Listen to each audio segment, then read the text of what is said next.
too late to do my 10 favorite reads from 2025, right? I've crawled out of my hole because I wanted to talk about my 10 favorite reads from 2025. A lot of these are standalone books. A lot of them are fantasy. There's one sci-fi. I think all of them are actually fantasy except for one. Unless you count Dungeon Crawler Carl. That was everybody's favorite last year. That's not a spoiler for the video. These are going to go from my least favorite of my favorites to my most favorite of my favorites. They were all my favorites. You should read them all. I swear by every single one of these books, I love them. The first book we're going to talk about is Project Hail Mary. There's a movie coming out for this year, I think, actually. So I'm so excited for that. Project Hail Mary is about this guy named Ryland. He's stuck on this ship all by himself. His crewmates are dead. He's trying to figure out the solution to this extinction level event that is threatening all of humanity. And basically all of humanity's survival is riding on his shoulders. He's out in the middle of space, thousands and thousands of miles away from Earth, trying to pretty much save everyone.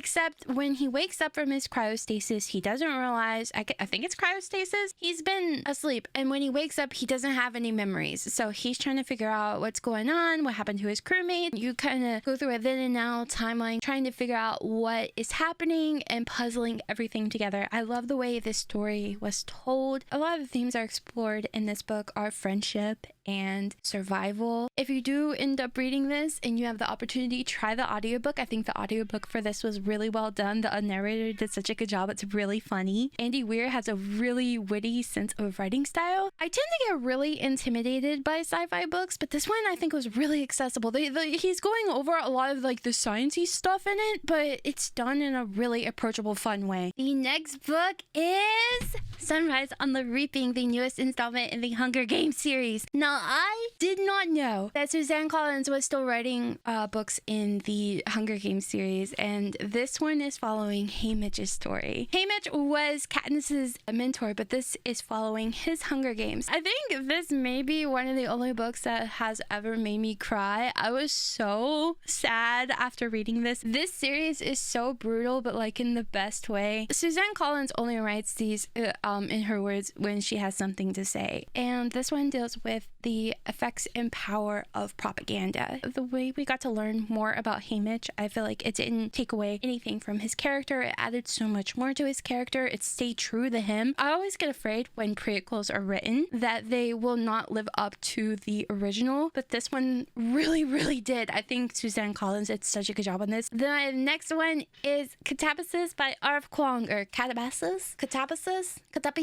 I'm not sure. There's so many different ways that it's been said. I love this book. It was so good. Basically, the basic premise of the book is that these two students go to hell to rescue their professor. And hell, basically, in this book is like a campus. It's a college campus. So there's lots of commentary on academia, on the way women are treated in academia. I think that's something that kind of goes across all of R.F. Kuang's book. When she writes about a subject, she's not afraid to just lay it all out there. The way that Alice confronts the horrible truths of what she's had to deal with in her time in academia, and the love story with Peter, I think worked really well in this. They confronted a lot of obstacles with each other and against each other because they're supposed to be rivals, but it's a love story. So they question whether they put their academics, their personal goals above their happiness. I love the way it was resolved in this book. I connected with Alice and what she was going through, especially with her professor and stuff like that. No notes. This was a great book. To me, it was perfect. Also, there was like, when this came out, there was a lots of reading lists of books that you should read before you read this. Like, it's a play on Dante's Inferno and stuff like that. And I will tell you, I have not read Dante's Inferno. I have not read any of those books. And I understood this perfectly. I think R.F. Kuang is very knowledgeable and explains it very well. Okay, these next ones are so hard to rank because I love them all. And if I could put them all into number one, I would. I think the next book that I'm going to put here is the first in a trilogy called The Raven Scholar. Now, Antonia Hodgson, from what I understand, is a mystery author. This is a genre blend, mystery and high fantasy. I think it was really cool. This book follows the story of Nima, who is tasked with solving the murder of someone, and she has to go through trials trials, there are these different houses, and Nima is part of the Scholar House. And in this world, every 20 some years, like 27 or some years, I can't remember, it's been a bit since I've read this, but they have to go through trials to choose a new emperor. And one of the people that are competing in the trials has been, what is a word I can use on YouTube? Eliminated. So Nima, being a smart and bright, a scholar, has to help solve this mystery of who did it. I love this book. I thought it was really fun. I think it was well written. It took me a little bit to get into it just because it starts with this one set of characters and then it goes to a completely different set of characters. You have these twins in the first chapter and it kind of sets that up and I was like, ooh, okay. And then I was completely taken out of it because you have POVs from the Raven, which are very funny, by the way. And then it kind of goes into Nima's perspective and then we finally get like her main perspective through the book. So you get settled in and then you get taken out of it and then you have to settle in again with the characters, but just be aware of that. It's only for the first little bit of the book, but after that, 10 out of 10. The next book I want to talk about is a romantasy dealing with literal gods and mortals. I never thought I would say that. I usually steer away from those types of books, but I guess Rebecca Ross proved me wrong that I can like those types of books. So this is called Wild Reverence by Rebecca Ross. The writing in this, perfection. So good, so lyrical, poetic, descriptive. I love that type of writing in Rebecca Ross. I feel like with every new book that she comes out with, it just gets even better. And it was already so good to begin with. This book follows Matilda, who is a messenger goddess and who holds a secret that she must hide. In Matilda's world, gods kill for power, so she has to keep her secret. And then we follow a mortal named Vincent. And years ago, he wrote a letter to Matilda because he needed help. And the letter went unanswered. And Vincent went, basically, he's just like, nah, okay, never mind. Screw the gods. No. But then one night, Matilda just so happens to come tumbling through his window and the story just progresses from there. The way that Rebecca Ross wrote this, you can feel how in love Vincent and Matilda are, and it deals with what they would sacrifice for that love. And there's grief and healing, and it also deals with like this complex relationship that you would have between a god and a mortal. And I think the way Rebecca Ross explored that with her writing in this, just it was so good. Also, I don't use this word often because I feel like it's a buzzword for romantasy, but there is actual yearning in this. They want each other, they love each other, but they're put in situations where they cannot have each other. And it explores that, and they go through so many things so that they can be together. And you can feel the want and yearning as you read this. The next book, again, the writing is just astounding. Alex Hiharo, I don't know what you put into your writing, but this was absolutely stunning writing. This is The Everlasting by Alex Hiharo. This is the story of Una and Owen. Una is a legend, a myth. There's this whole legend created around her about how Una drew a sword from a tree to save a kingdom, but she made the ultimate sacrifice to save the kingdom. And from that sacrifice, a queen and the kingdom itself was saved. Then you have a scholar, Owen, who is from the future. Owen is called in with a task, and this task is to go back into time through this book to make sure that Una meets her fate and saves the kingdom to ensure that the future goes the way that the queen wants it to go. This book deals with a lot of themes of how the winners control history and how power is used to control history. It's also this love story of what would these two sacrifice to ensure that they could pursue their love. The way Una is, I love her character. I thought she was very interesting. She's not your standard FMC in a book, and the queen was truly evil. And all of this done, such a big story was done, and I think just over 300 pages. This isn't a very long book at all. Okay, the next book before we get into the big meaty series, the last standalone on my list, and that is Alchemized. I love this. I love this so much. This was so good. I did not read Manacled before I read this, in case this affects your reasoning whether you want to read this or not. This is Alchemized by Sin-Lin Yu. It is based off a Hermione Draco fanfiction called Manacled, but this has been completely reworked and rewritten to have its own characters and stories separate from the Harry Potter franchise. So I just, in case that affects whether you want to read it or not. It's about love, loss, sacrifice, pain. Would you sacrifice your love to save everyone? or would you prioritize your love overall? There's commentary on what war does to people, how it affects them, how it affects so many different types of people. Like we have Helena, she's an immigrant in academia, and then we have Cain, he's the bad guy, but he loves Helena so much. He loves her more than anything, and he would do anything to keep her safe and to make her happy, including risking everything he has built for himself in this new world that has been taken over by the bad guy. The story is told in a non-linear way. It starts out with Helena. She's been captured. She has lost her memories, but they have been locked away so that way she can keep her friends safe. The Order of the not the Phoenix. She has become a prisoner of war, and she has locked away her memories to keep her friends and the Order of the Flame safe from the bad guys, and she's a very highly prized prisoner. There's a lot of cruelty in this book. It doesn't make light of anything, so please check trigger warnings before you read this. It's dealing with a lot of the realities of what people would do when they have nothing left to lose. The way the last line of this book, the way it ended, it just, I think about that every day. The way that Helena was treated by the people that she was trying to keep safe, I did not agree. I see why Helena, as a healer, the way she wanted to be self-sacrificing for her friends to keep them safe, to ensure that her side won, that the quote good side won. What she went through was unfair. I feel like half the time I was frustrated with her, but for some reason I could just not put this down. It was so good. I think it's just because the way it was written to me, like these characters felt so realistic, and I could see why she made the decisions that she did. And then you have Cain. He is 100% morally black, but he would do anything for Helena to keep her safe and to ensure that she is taken out of this war-torn environment. But Helena is so stupid that she just causes so many issues. But I see why she did it. I'm sorry, I don't like Helena at all, but the story, it trumps everything. I love this book so much. Cain is one of the best written characters I've read. I love the way he was written. The sarcasm, I think, was spot on. Okay, we're doing my top 3 now, and the rest of these are series, and only one of them is a completed series. So first we're going to start out with book 5 of the Stormlight Archive.